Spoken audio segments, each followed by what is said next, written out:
Assalamualaikum warahmatullahi wabarakatuh. Perkenalkan, saya Dasya Anggraini dengan NIM C1C022082 dari Fakultas Ekonomi Bisnis, Program Studi Akuntansi Ruang 12. Di video kali ini, saya akan mempresentasikan hasil makalah saya dengan judul Pajak Penghasilan Pasal 21, Mata Kuliah Perpajakan 2 yang diampu oleh Bapak Dr. Wirmi Eka Putra, SEMSI QI CIQNR. Definisi pajak penghasilan, subjek pajak penghasilan, objek pajak penghasilan, dan objek pajak penghasilan badan usaha tetap. Pajak penghasilan adalah pajak yang dikenakan terhadap orang pribadi atau perseorangan dan badan berkenaan dengan penghasilan yang diterima atau diperolehnya selama 1 tahun pajak. Subjek pajak penghasilan adalah segala sesuatu yang mempunyai potensi untuk memperoleh penghasilan dan menjadi sasaran untuk dikenakan pajak penghasilan.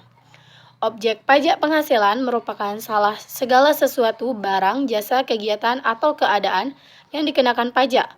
Objek pajak penghasilan adalah penghasilan, yaitu setiap tambahan kemampuan ekonomis yang diterima atau diperoleh wajib pajak, baik yang berasal dari Indonesia maupun dari luar Indonesia, yang dapat dipakai untuk konsumsi atau untuk menambah kekayaan wajib pajak yang bersangkutan dengan nama dan dalam bentuk apapun.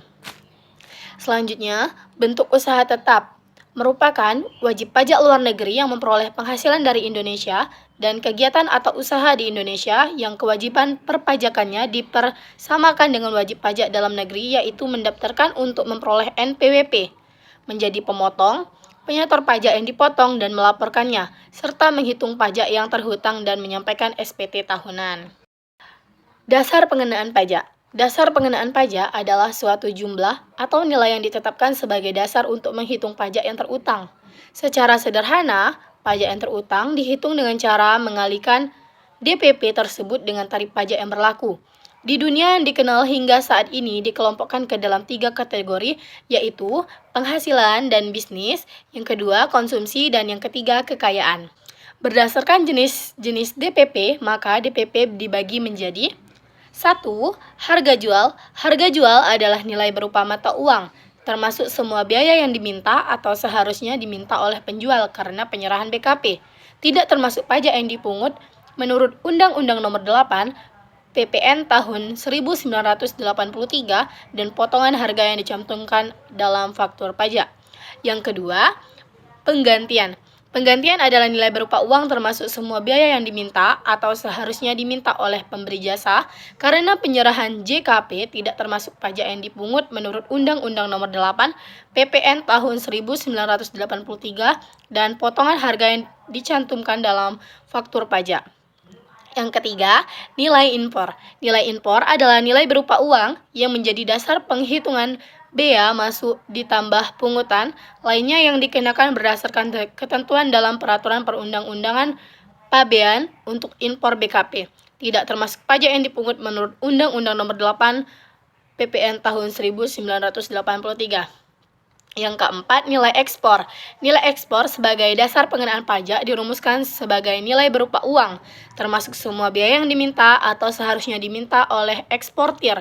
DPP atas ekspor BKP adalah nilai ekspor yang tercantum dalam FEB yang telah di-fiat muat oleh DJBC.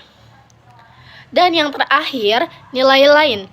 Nilai lain yang ditetapkan oleh Menteri Keuangan berdasarkan KMK nomor 251 KMK 04-02 tanggal 31 Mei. Definisi PTKP dan tarif pajak.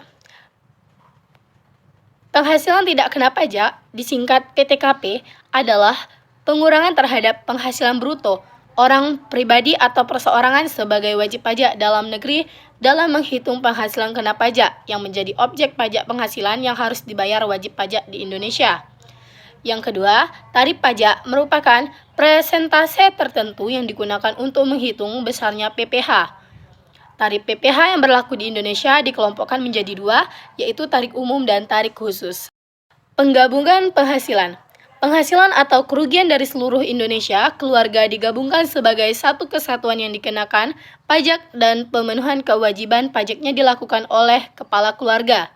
Sesuai dengan Pasal 8 Undang-Undang Pajak Penghasilan, bahwa seluruh penghasilan atau kerugian bagi wanita yang telah kawin pada awal tahun atau pada awal bagian tahun pajak, begitu pula kerugiannya berasal dari tahun-tahun sebelumnya yang belum dikompensasikan, dianggap sebagai penghasilan atau kerugian suaminya, dan dikenakan pajak penghasilan sebagai satu kesatuan pengecualian, yaitu penghasilan tersebut semata-mata diterima atau diperoleh dari satu pemberi kerja yang telah dipotong pajak penghasilan pasal 21 dan pekerjaan tersebut tidak ada hubungannya dengan usaha atau pekerjaan bebas suami atau anggota keluarga lainnya. Pembangunan penghasilan istri tersebut tidak dilakukan dengan ketentuan bahwa 1. Penghasilan istri tersebut semata-mata diperoleh dari satu pemberi kerja. Yang kedua, penghasilan istri tersebut berasal dari pekerjaan yang tidak ada hubungannya dengan usaha atau pekerjaan bebas suami atau anggota keluarga lainnya. Selanjutnya, pemisahan penghasilan. Pengenaan pajak penghasilan atas penghasilan suami istri dapat dilakukan secara terpisah apabila yang pertama, apabila suami istri telah hidup terpisah, penghitungan penghasilan kena pajak dan pengenaan pajak penghasilan dilakukan sendiri-sendiri. Yang kedua, dikehendaki secara tertulis oleh suami istri berdasarkan penjanjian pemisahan harta dan penghasilan. Apabila suami istri mengadakan perjanjian pemisahan harta dan penghasilan secara tertulis, maka perhitungan pajak penghasilannya dilakukan berdasarkan penjumlahan penghasilan neto suami istri, dan besarnya pajak penghasilan yang harus dilunasi oleh masing-masing suami istri dihitung sesuai dengan perbandingan penghasilan neto mereka. Yang terakhir, kewajiban pemotongan PPh pasal 21. Wajib pajak yang dipotong PPh pasal 21 adalah 1. Pegawai, karyawan atau karyawati tetap, yaitu orang pribadi yang bekerja pada pemberi kerja dan atas jasanya itu ia memperoleh gaji dalam jumlah tertentu secara berkala. Yang kedua, pegawai, karyawan atau karyawati lepas, yaitu orang pribadi yang bekerja untuk pemberi kerja dan hanya menerima upah jika ia bekerja. Yang ketiga, penerima honorarium, yaitu orang pribadi atau sekelompok orang pribadi yang memberikan jasanya, dan atas jasanya ia memperoleh imbalan tertentu sesuai dengan jasa yang diberikan.